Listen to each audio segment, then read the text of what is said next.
All right, and we are live. This has been one of those days, guys. So bear with me. No promotion. This is an Ask Me Anything live. So we're gonna give some time for people to get on. Anybody who knows anybody who might be interested in anything pertaining to moving, investing, or traveling to the continent, you can share this with them.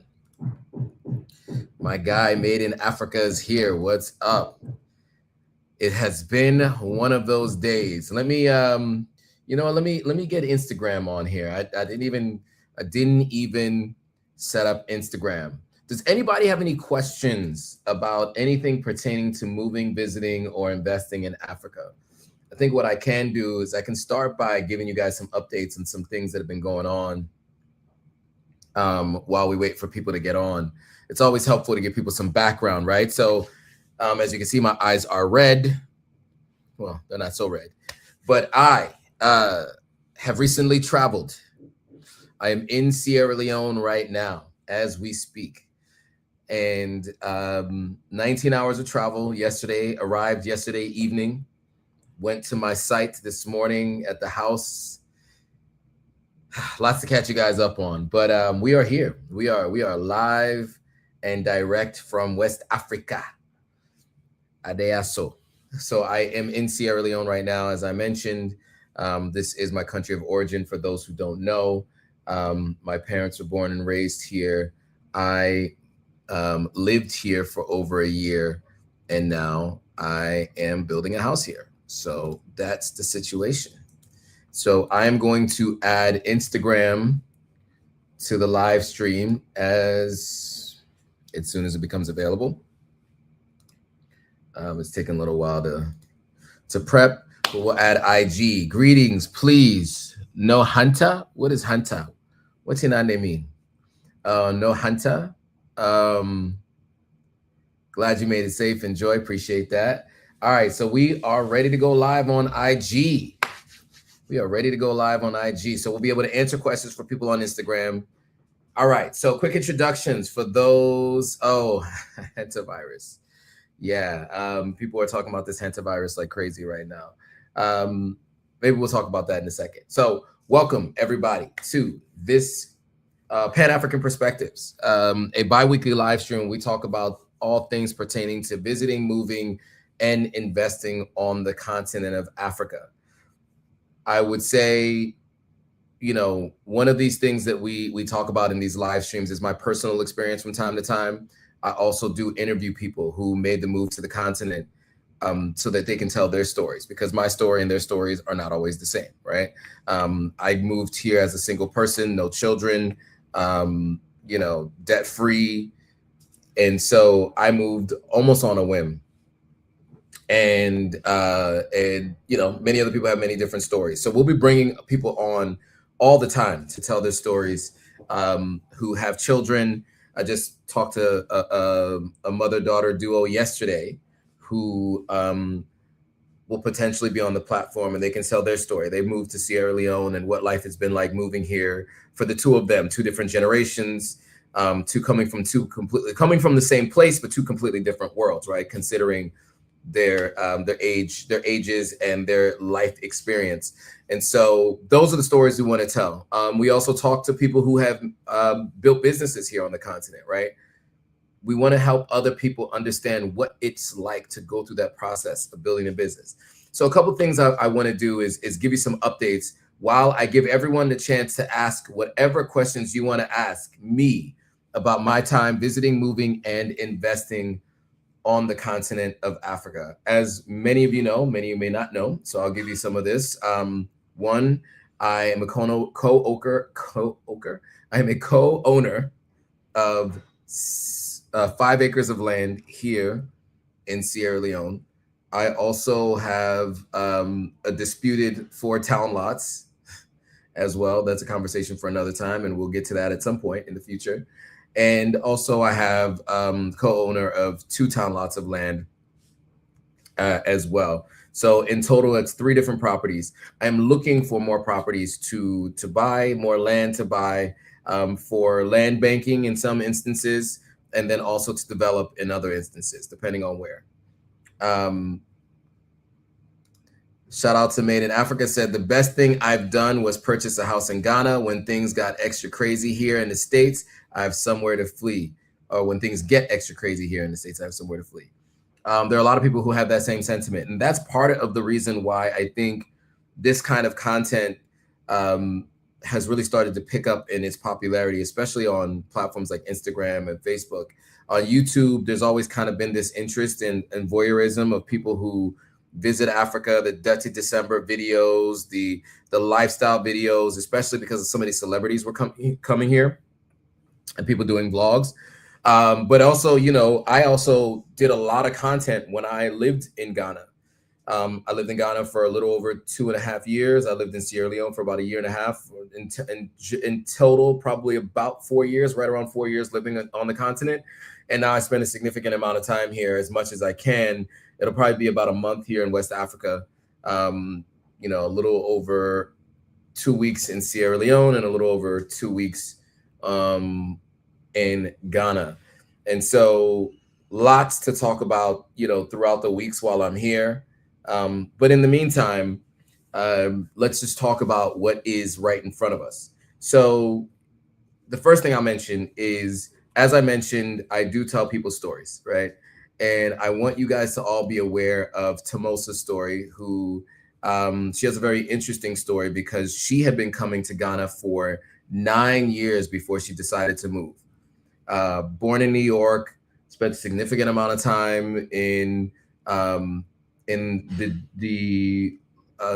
California and SoCal for a while. And she had an interesting story of being let go from a job while she was in Ghana and then deciding not to move back to the United States. And I thought that story was really interesting. And by the way, the funny thing is with so many people that I meet throughout this process is that these are people who have been considering moving to Ghana. They find my content because they're making that decision. They're considering if they want to move to Ghana, if they want to move to Sierra Leone, if they want to move to the continent in general. And then there's a lot of questions around, you know, what's the cost of living? Where do I want to move to? What makes the most sense? How do I get a job? What should I invest in, right? Those are the kinds of questions that people ask me all the time. And so a couple things I do is interview people who've gone through this process. And then I also have a newsletter that I'm putting out now weekly. I'll get to that in a second. But first, I need to charge my laptop. No, not charging. Nope, not charging. Okay. I think my charger is dead.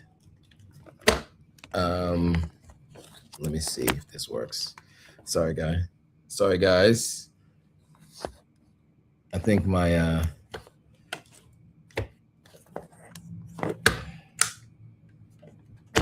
think I probably killed this. Sorry, guys, it's not Salono.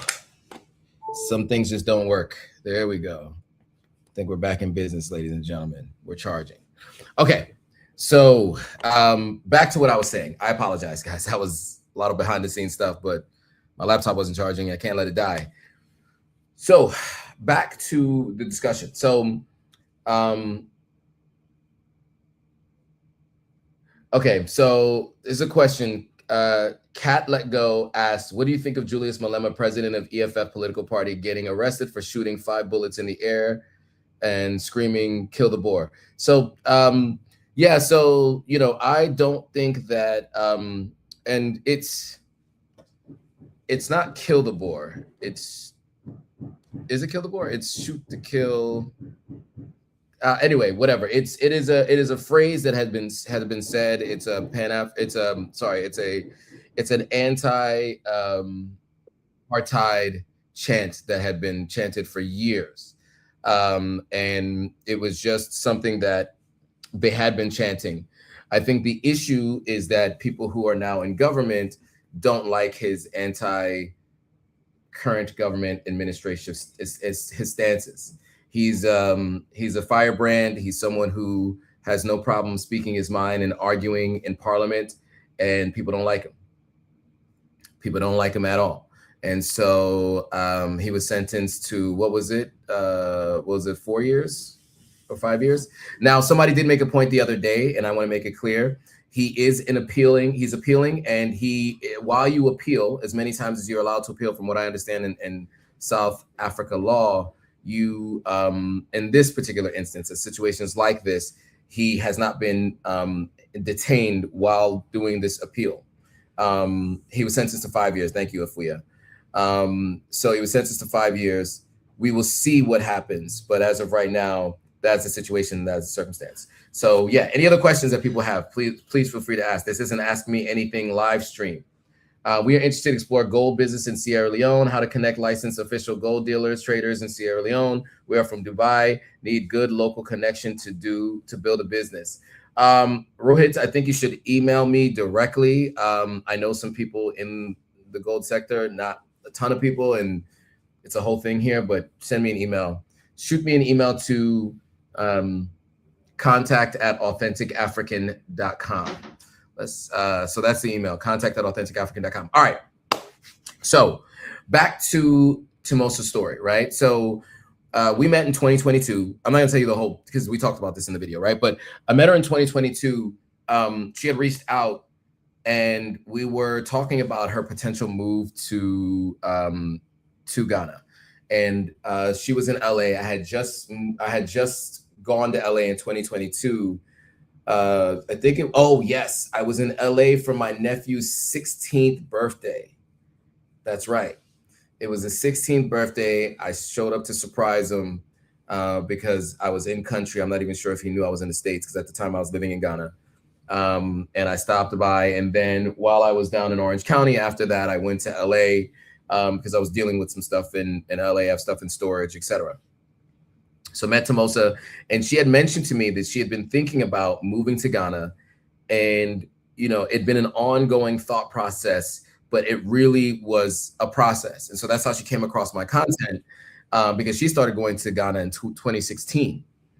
And I moved after my first trip to Ghana within 12 months. Now, I also had been to the continent many times, already had land in Sierra Leone, already had dual citizenship in Sierra Leone. So I had already, obviously it's Ghana and Sierra Leone are two completely different countries, but I had a frame of reference having been to the continent many times, specifically to Sierra Leone. And I saw Ghana as a smoother transition to moving on to the continent. So I did that. Anyway, so she had seen my content and we were talking about it. And I was like, one day, if you do ever decide to move to Ghana, I'd love to interview you on the platform. So that is one of the more recent videos I did. I interviewed her, and that was posted last Sunday. This past Sunday, I did the diaspora. I guess I should just go to my YouTube channel, right, and just show you guys, right, instead of just continuing to talk about it.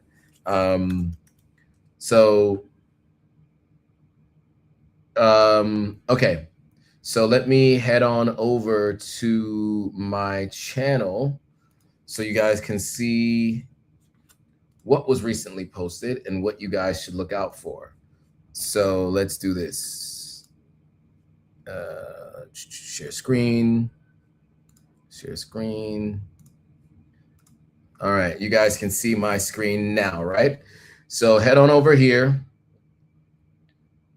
And you want to look at videos.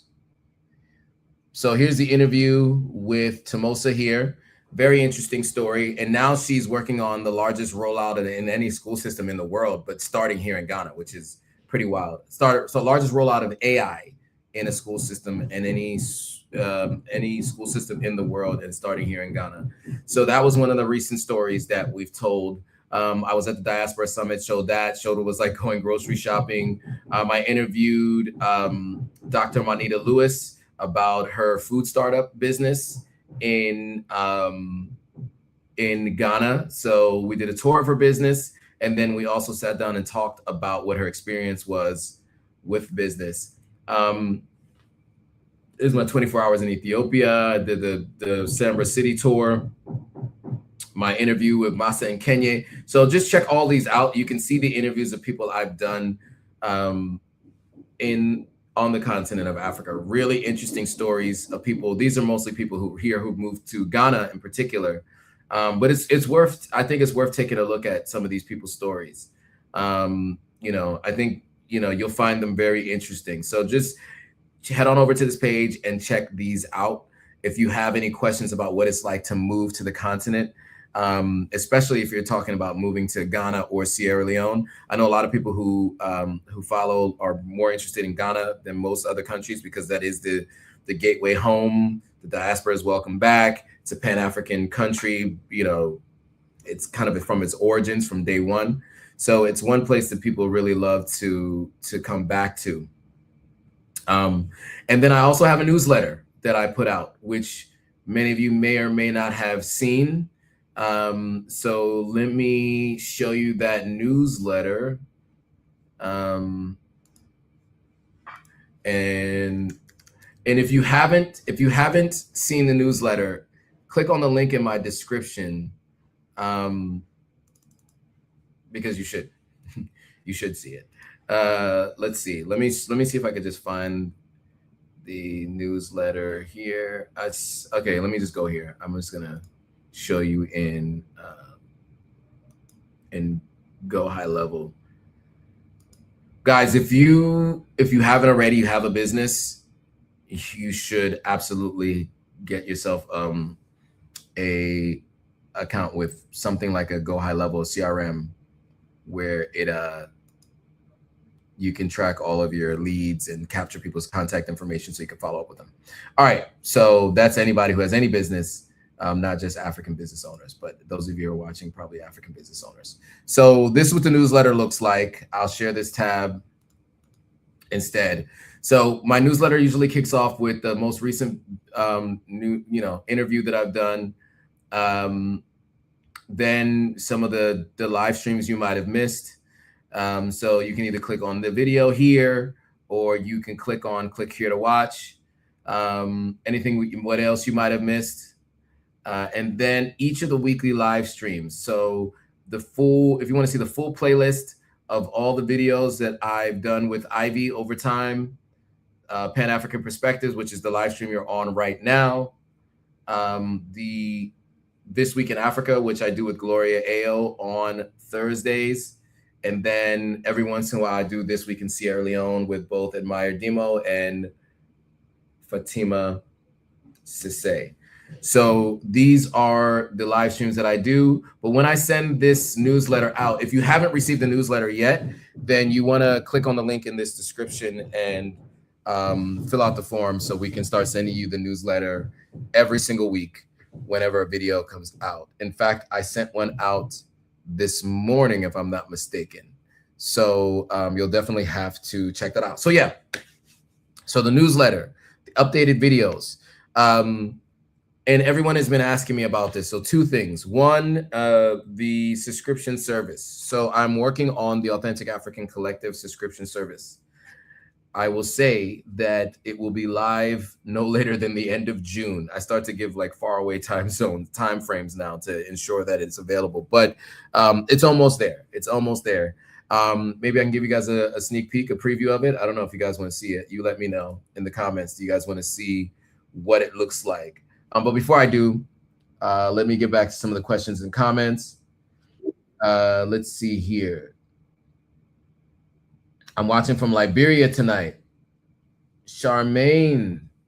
Wow, Charmaine watching from Liberia. What's up, Charmaine? I was on a flight with a bunch of people that were going to Liberia. Okay, so here's a good question and a really good one. Afua says, how do you dispel the fear from people who are genuinely interested in moving to the continent, in particular Nigeria, to invest in the oil industry?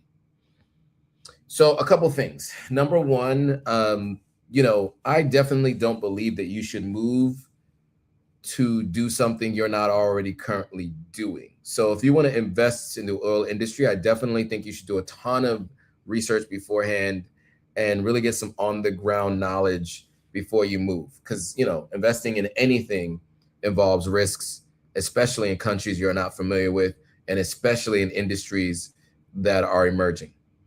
But it is a very, it's a very much growing industry. Obviously oil and gas. Dangote is going live on an African stock exchange, I think Nigeria stock exchange to be exact. And he has a refinery that he's doing in northern Nigeria. Or in Nigeria, I can't remember if it's northern Nigeria, but it's in Nigeria. So that's one. Two, dispel the myth or dispel the fear. Look, I think anywhere you move to, you should take all things into consideration, right? There are many, many different positive benefits of moving to the continent. One, you see people who look like you in all aspects of the world that you're in. That's always strange that it does that. So in any level of work that you do, anywhere you go, it's people that look like you everywhere. You no longer feel like a minority. And it's hard to explain to people what that means to not feel like a minority anymore. It's really hard to explain it. There are certain areas in the United States where you can curate that experience, but it requires work and a network of people who all meet that. You don't have to force it when you're on the continent, you live it, right? Not everywhere on the continent, but specifically what we're talking about today. You live it. It's just part of your everyday life. So that's one.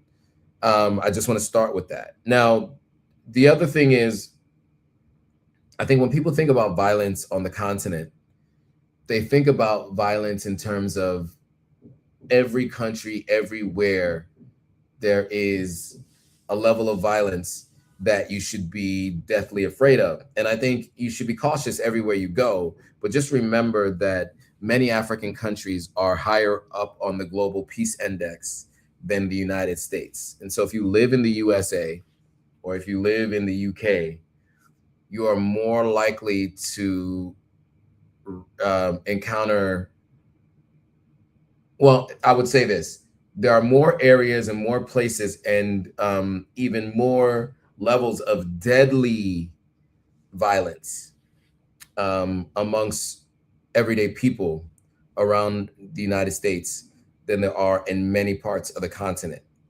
So I would just say that. I mean, most major cities, there aren't really any real issues with major violence.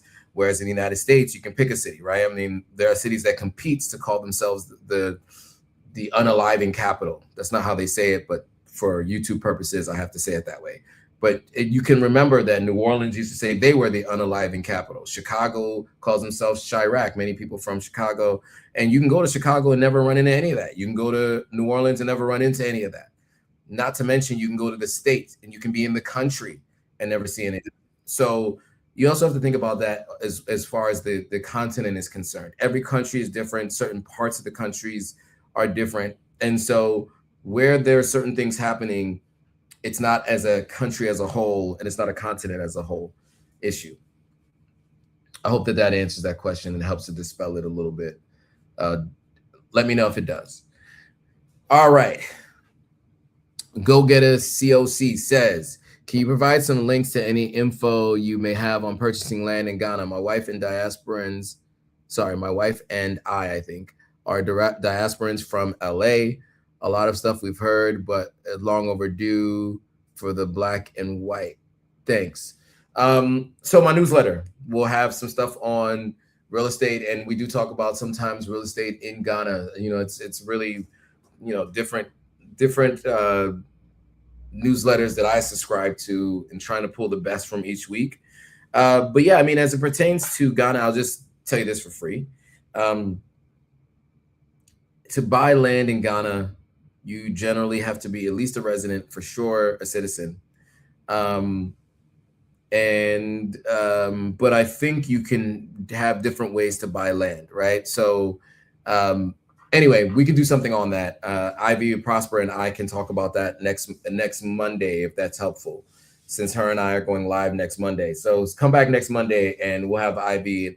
Ivy and I can talk a little bit more about the specifics of buying land in Ghana in particular, because there are changes that are happening and some things that you have to do. You don't actually have to be a citizen. Actually, let me take that back. You don't have to be a citizen. I know that for sure, because there are definitely people who buy without being a citizen. What you do, though, is have to be diligent. And you have to follow the steps in the process and make sure that you don't try to skip any steps.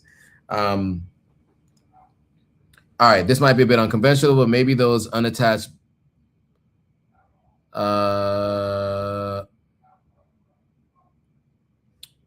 Interesting. Afuya is saying maybe those unattached Black women who might be looking for a partner to settle with on the continent. Is there any scope to consider that safely? Interesting. I think that you should follow every precaution you would follow in any type of scenario when it comes to partnering with somebody for life, or for serious, or even for fun. And I would say exercise caution, talk to other people who've gone through the process, understand that culturally you're going to be very different. I mean, just think about this, right? There's people date culturally different in New York versus in Houston, Texas, versus Los Angeles versus Nevada versus Seattle, Washington. Imagine how different that might be, because even though all of those things are different, there are general contexts and general things that you see as kind of normal. You transplant yourself to the continent of Africa, and now we're talking about a completely different lifestyle.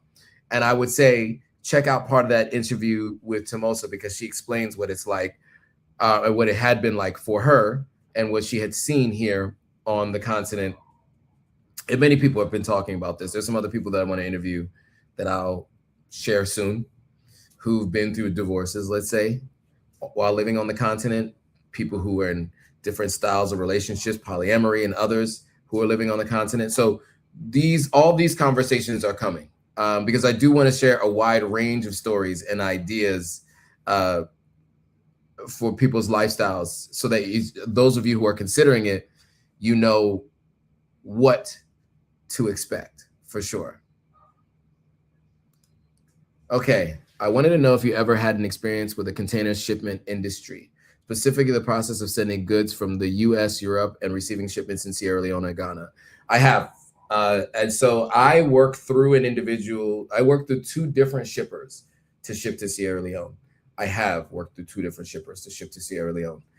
And they've handled most of it and receiving it on the other side, and you just go pick it up from them. Shipping your own container comes with so many things. I definitely recommend you ship with someone else who has a container first before you ship your own container. You can work through shipping companies who can ship a container for you. And they're out there. There are freight companies that can help you do that. The reason why I don't recommend you do it all by yourself, that's a very costly endeavor and a time-consuming endeavor to do on your own for the first time. I recommend doing it through someone and talking through the process with them before you do it yourself. I think so many people attempt to do something that's that monumental, and there's too many points of error, potential points of error. So that's always my recommendation, is go through people who are doing it first.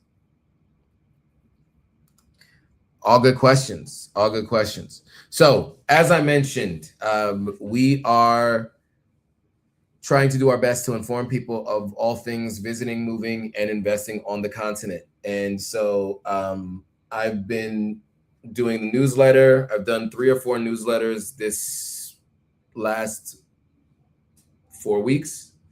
And so I plan to do one every single week about what is happening on the continent. And those of you who are signing up for specific different lists, like there are a bunch of different lists. If people want to move to the continent, there's a list for those people. If people want to invest on the continent, and any general business, investing in real estate, moving to the continent, just general Africa insights, these newsletters are newsletters that are available to you. But if you're interested in any of them, click on the link in the description. Now, I was meant to show you, I don't know, are we ready to show that yet? Just so you know it's coming, right? Because people have been asking, and I feel like, you guys deserve to see what's going on. So let me see if I can find it.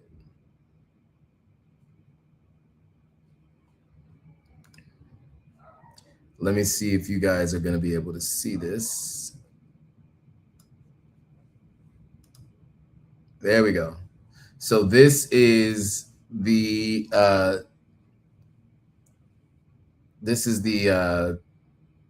subscription service.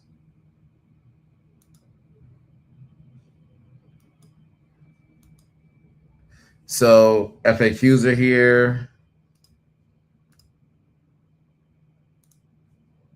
You know, the benefits, vetted investment, relocation guys, expert masterclass, private network. We're going to be doing a lot of interesting things here, and I'm just getting this all set up. But this collective is built for you, whether you're drawn to the vibrant culture, seeking a new home, or looking to build generational wealth. There is a place for you here. So visiting, moving, and investing. So yeah, this is the platform. And you guys have been asking for that subscription service where we also have candid conversations. That will be there for sure. You guys have to let me know what you think, but it's coming. I told you it's coming. It's coming. And I want to shout out Aisha for helping me. She's been a long time subscriber, and she's been working together on a bunch of this stuff. All right.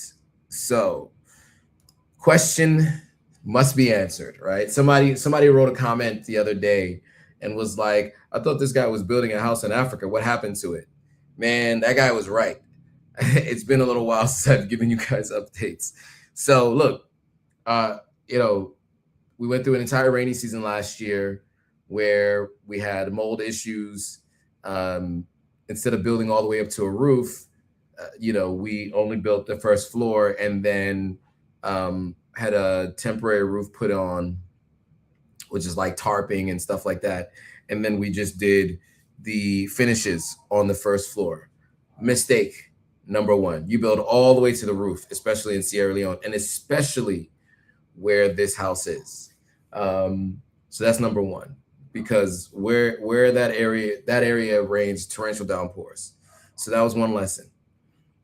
Two, after much consideration, we've decided that it probably makes sense to explore other options for the building of the house and the completion of the house. So I have initially, this house was supposed to be 4 stories high.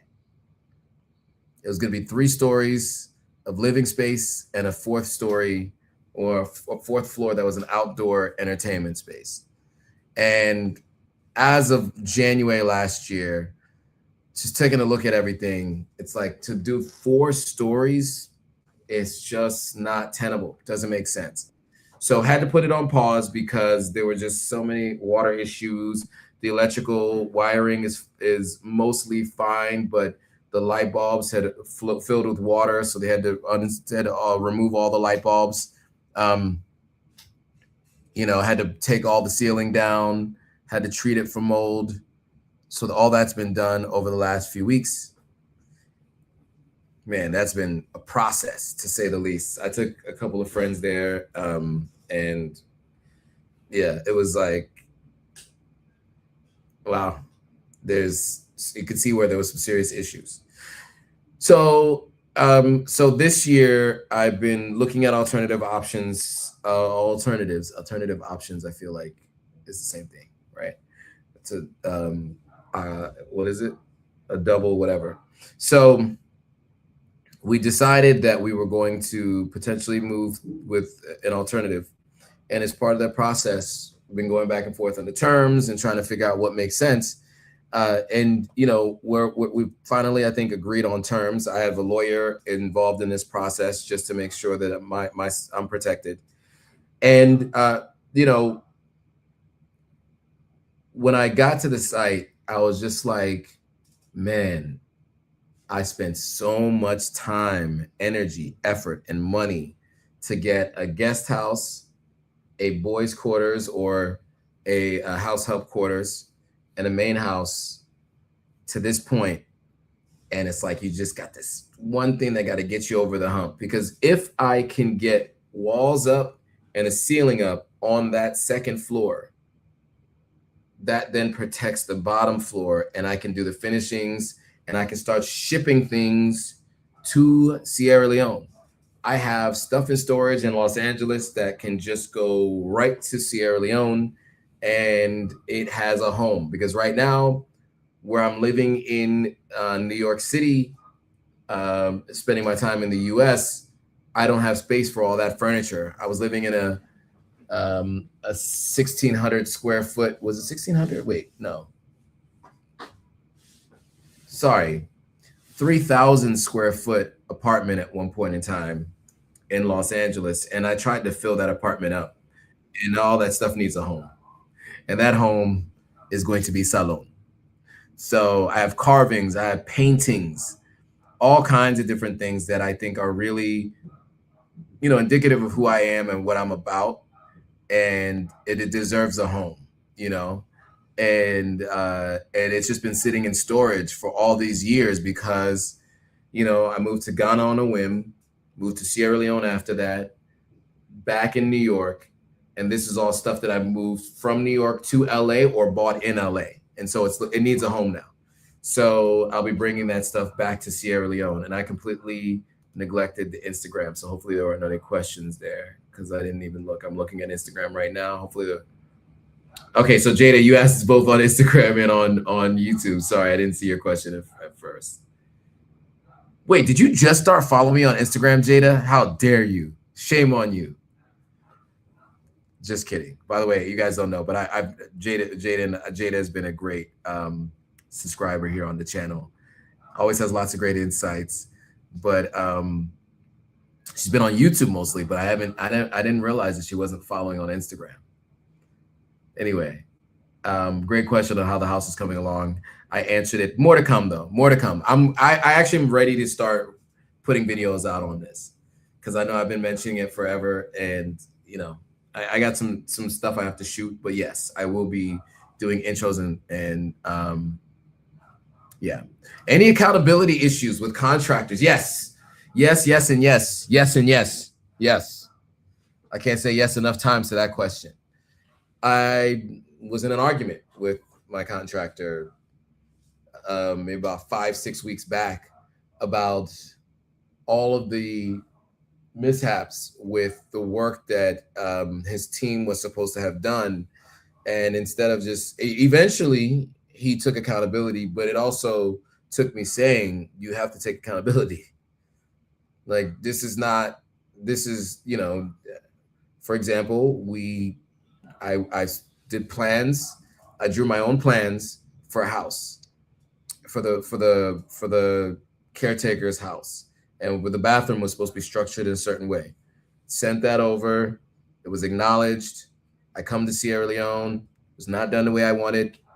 It was completely different, and then they had to come out of pocket to pay workers and for the materials to do so, and they didn't want to pay for it. And look, I understand that you don't want to pay because you didn't anticipate this cost, but that is not my issue. So yes, accountability issues enough to go around for everyone. But I think accountability in general is difficult in emerging markets too. What you find, people in general, period. But what you find in certain emerging markets, you find people who, especially in this one, if you're better than what the others are offering, then people should just be grateful that you're even doing business with them. It's kind of the general sentiment that I see. It's pretty wild, actually, but it happens frequently. So, yeah, it's one of those things that you just have to be like, are you for real? But yeah. All right. I'm really scared to have my laptop plugged in. We've been having these light issues, and when light goes out, it's a surge power, and when it comes back on, it's a surge of power. You don't see a lot of people building ranch-style homes on the continent, which would be more cost-effective, I would think. Possibly, yeah. I mean, ranch-style homes. I guess these homes are common in the States. Yeah. I mean, what's happening? Lights don't go. Sorry, guys. This is the light. Oh, I see. There we go. We're back. But yes, true. Ranch style homes are not. Shout out to Pro Woman who's back in the building. Long time to seize. There are ways to help Africa from America. Can you show African businesses and organizations in New York? Report on sister city relationships. You're busy, I know. Yeah, so that's a good point. So like, for example, my barber is Ghanaian. And when I had locks, the woman who did my locks was Ghanaian. So I do definitely support African businesses in the States, but it would be good to feature them for sure. I think one of the challenges that I find pro women is that most of the audience tends to not engage with that style of content when I do content in the US, because I think many people started following the platform because of my move to the continent and because I shoot so much content here. When I'm back in New York, there's not a lot of interest in that content, which is why I don't do as much of it, because this content is for you all to help you guys all make a decision. And by the way, the decision I'm trying to get people to do is to visit, move, and invest on the continent of Africa. So it's difficult to find something that makes sense to shoot content in America when the goal is to get people to make considerations about the continent. But I do think it makes sense for us to work as a collective community with group economics. Rising tide floats all boats or lifts all boats. And so the idea is that if we do work together and we patronize each other's businesses, then we can see positive impact for the collective diaspora and the continent through remittance, through house building, etc. So good point. I have to figure out how I can make that happen. Now back to Jada's point about ranch style homes. I'm going to type this in so everybody knows what she's talking about. Ranch style homes. Yes, I want to show you guys what ranch style homes look like, because this was a good point. So it probably would be more airy, maybe more cost effective. That's probably a good point. Let's take it on over to the ranch style homes. Let's see. Excuse me. Yeah. This is what ranch style homes look like. It may be more cost effective. These are definitely the kind of homes you find in like upstate New York, Vermont, the Middle East, Northeast. Yeah, Pennsylvania, like Vermont. I've been in houses like this all around the US. But it might be cost effective, especially if you have this much space. But yeah, so a couple of questions. Is the fear of the unknown? Okay, it's the fear of the unknown, but there are many Black people interested in relocating. Okay, that's to the earlier question. Go Getter says, is the government actively involved in certain escalations regarding those mishaps, or is it all relationships? Sorry, can you remind me of what you mean by that? Are you talking about like, yes, can you, sorry, what's that in context to?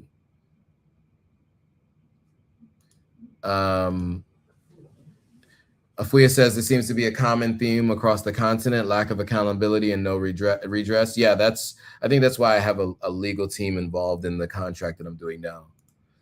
I'm going to try to get you a timestamp for last Monday's live. Shout out to Made in Africa. He used to do timestamps for me back when I first started the YouTube channel. I appreciate him because many of you guys watched the replays and were able to skip to your parts that you wanted to watch based on the fact that he put these together. So shout out to him. Am I using Starlink? Not currently, but I know people who are, at least 3 people, and they all are raving about it. I bid on someone's Starlink before and it was pretty good. So I will say Starlink in this country can have pretty good service. Not necessarily the things that people want to hear or talk about. I understand, because Starlink sometimes, CEO of the company is not one that everybody is excited about supporting. So I understand. But yeah, everybody I know who uses it says it's the best internet they can get in this country. Also, during the shipment process itself, what is the biggest headaches or problems you usually run into, and how long does everything normally take? It takes about 2, sometimes 3 months. That's the time it takes to go from Florida to Sierra Leone. Headaches are, if you're doing it yourself, clearing it from the port once it arrives. Every country has their own headache, their own wahala. So that is a challenge for many people, is clearing it once it arrives. That is no small feat. And sometimes it requires a level of patience that not too many people have. Yeah, are my eyes red? Oh no, it's just the way the glasses are. It does make my eyes look red though. And I am tired. So, 5 hours of sleep in 2 days, 24 hours, over 24 hours, whatever it was. Okay. So those are the headaches. It's really clearing it, right? So, a lot of times the shipment gets to the port, and if you don't have the right level of network, it can be 8-9 days before your stuff can get out. And there are like bureaucracy and steps you have to go through, or you have to give people their little commission here and there to allow them to expedite the process to get your stuff through and out the port. So is government an issue regarding real estate? No. It's mostly lack of people making sure that their stuff is registered with the government that leads to challenges most of the time on the continent. That's really the biggest issue, is that people, what I've noticed, and I've mentioned this before, so forgive me for those of you who have heard me say this before, but I think it's really important. I think when people are planning to move to the continent, they think it's just completely lawless and they can do whatever they want. And although there aren't levels of enforcement that you find sometimes in other countries, especially more of the countries that are more further developed in terms of capitalism, what you find though is that if you think that you can go without following the laws, what do you think that other people are thinking, right? And what do you think your recourse is if you didn't? So absolutely, the biggest issue in real estate, I think, on the continent is people not actually doing their due diligence, making sure that they operate with a lawyer, making sure that they are sure that the lands commission or whatever that looks like within that particular country has the documents in the name of the person you're buying it from. And that doesn't mean that there are other people who can actually be involved in that sale. There's a lot of processes you have to go through. And the question was, Afia is like, is that Starlink Elon? Yes, that's the Elon Starlink. Yes. Then what are you currently using in Sierra Leone if I'm not using Starlink? I'm using the hotel Wi-Fi. Then again, they do have I forgot, they do have a Starlink. Damn. Lights don't go. But you guys can see me, right? I think it's good enough. I'm having trouble with this. I only have one charger. Oh, second screen just died. So that's a tough one. So no, I'm using the hotel Wi-Fi, but they have used Starlink previously, and they might actually be using Starlink. That might be what I'm on right now. And I guess you're asking because I seem clear. No connection issues, right? Which is normally an issue when I'm here in Sierra Leone. So good question. I understand why you asked. Go Get It says, understood.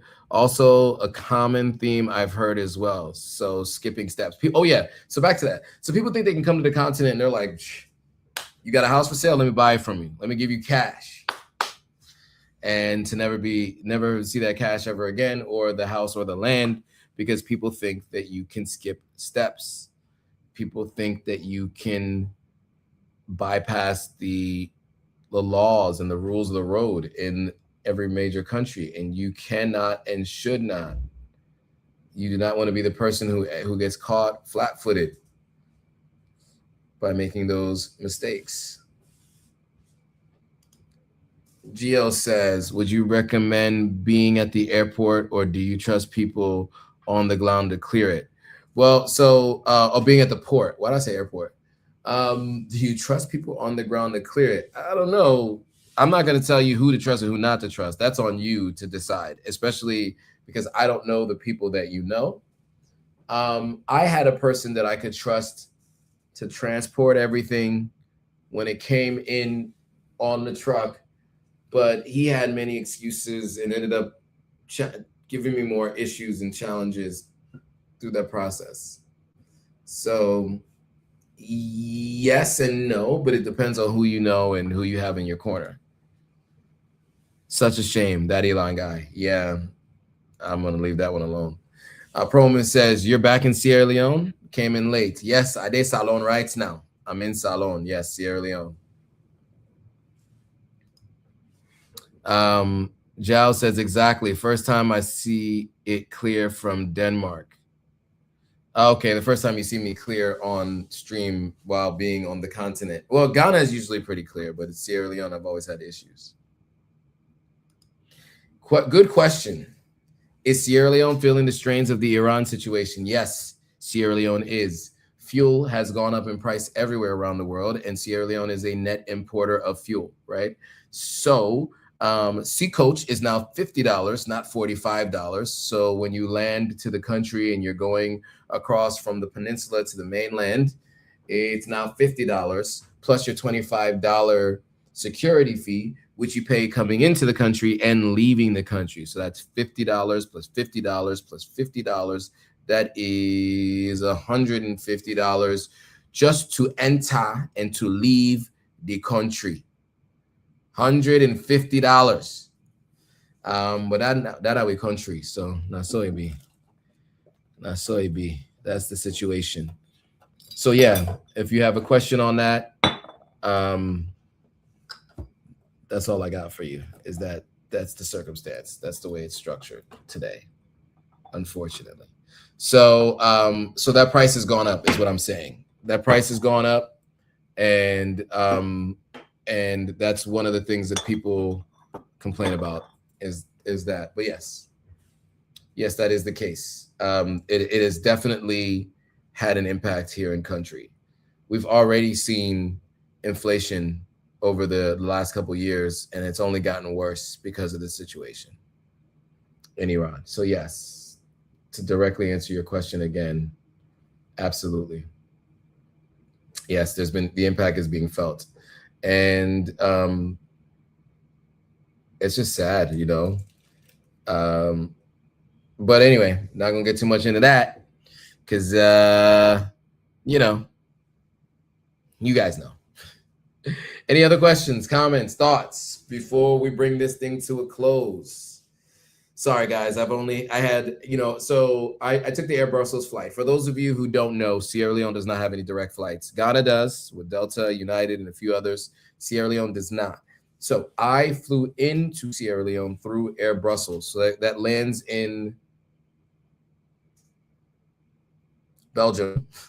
Brussels is in Belgium. I was trying to figure out the name of the country, right? So I landed in Brussels, Belgium, after 5-6 hours from New York. While there, they have a lounge, so I usually pay for the lounge. You know, you can get food there, you can shower there, all that kind of stuff, which is really helpful because you just flew overnight. But flying overnight is one of the more challenging things because, what am I going to eat? You guys won't be able to hear me. I'm talking. Flying overnight is one of the more challenging things because it doesn't allow you to really sleep. The one thing I appreciate about international flights, which domestic flights in the US used to do, but they don't do anymore, is they give you food. They give you food, but they serve you the food an hour or so into the flight, and then the dinner, and then they serve you breakfast the next morning, just about an hour and a half or so before you land. And to serve food, they turn all the lights on, and they generally request that you take your seats out of recline and sit up. So some people can sleep right through it. I'm one of those people that at one point I've slept through it. These days I eat. If I can get a vegan meal, I'll eat. But yeah, it's a long flight. So you fly to Brussels first. No internet on that flight. Neither does Kenya Airways and a few other airlines I've taken on these long flights. No internet. So you are, I'm rearranging all kinds of things on my laptop because I was like, I need to be productive. I need to get something done. I can't get on the internet. So yeah, and, so it was total of 19 hours coming to Sierra Leone, and I slept about 4 or 5 hours on both flights. So yeah, and with that, guys, it looks like that was the last available question.